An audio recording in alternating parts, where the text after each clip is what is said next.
This is day 28 of the quarantine and actually Good Friday then.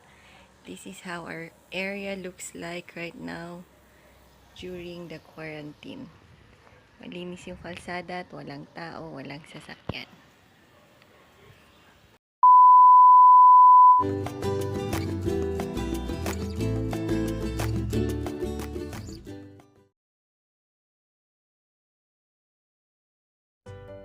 Today is day 28 na ng enhanced community quarantine ng buong Luzon.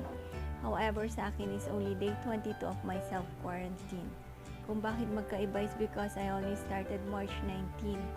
That was the time na nakauwi ako to attend my father's lamay and libing.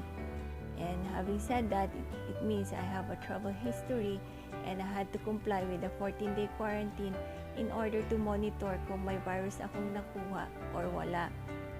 A few moments later. Gaya nga na nabanggit ko, nasa day 22 na ako ng aking quarantine. Ibig sabihin na surpass ko yung 14 days na quarantine to monitor kung may nakuha akong virus o wala. Pero wala namang symptoms na nag-occur, kaya I would like to claim na free ako dun sa virus. And continuously claim na wala talaga akong virus. Pero during that 14-day quarantine kasi, naging goal ko was to boost my immune system. So this time, I would like to share some tips on how to boost the immune system. Pero I would like to give a disclaimer na hindi ako nagpa-practice sa any of the medical practices and hindi rin ako alternative doctor.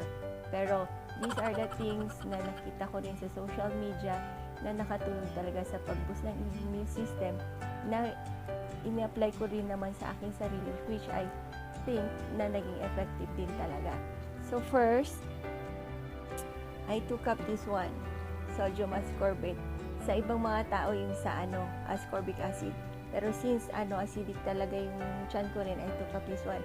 Ang sabi nila, you need to take 1,000 milligrams per day. So this one is twice a day.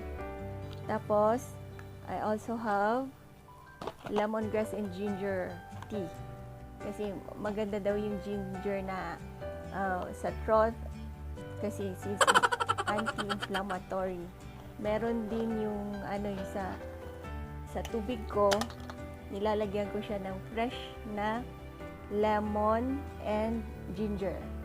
At meron ding niluluto na lemon, ginger, and since may tanim kami na lemongrass, dinagdagan ko ng lemongrass para medyo okay naman ng lasa.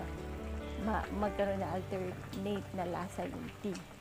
Tapos, this one I saw sa isang health shop. It's serpentina. Ang nakalagay dito increases immune system din kasi. I take this one once a day. So, aside from these ones, kailangan din talaga na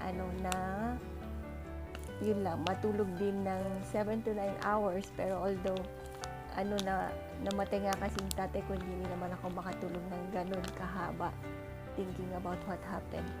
Pero yun, lastly din kasi, we need to pray. We need to pray na everything will be safe, everything will be okay. Kasi, come on guys, we need to accept din naman and accept and not forget that we have a God that's greater than the virus. Kaya sa mind ko rin, everything will be okay. Pero sana lang din nga, since na-extend naman yung quarantine until the end of the month, sana rin lang na mag-back to normal na rin kasi maraming affected talaga sa virus. Gaya ng iba walang makain, yung iba walang trabaho. Pero sa case ko, kailangan ko na rin bumalik para sa mga anak ko kasi maliliit pa sila and walang mag-aalaga talaga sa kanila pag nasa trabaho yung tatay nila. Although, thankful din ako na may roommates, housemates kami na kasama sa tinitirhan namin ngayon. Kaya, they look after my kids every now and then din. Pero yun, sana lang para bumalik din sa normal lahat. Hopefully, bumalik din pretty soon. Sana please everyone, we need to practice din talaga ng social distancing, keep clean, wash hands. Tapos ako sa case ko, bago ako matulog talaga nagsha-shower ako para malinis pagpunta sa bed. Tapos, please stay home. Alam ko marami ring nababagot talaga sa mga bahay nila or may mga concern sila sa labas. Pero it's the only way talaga na ma-reduce natin at ma-fight talaga natin yung virus. So, there folks, I hope everybody's safe.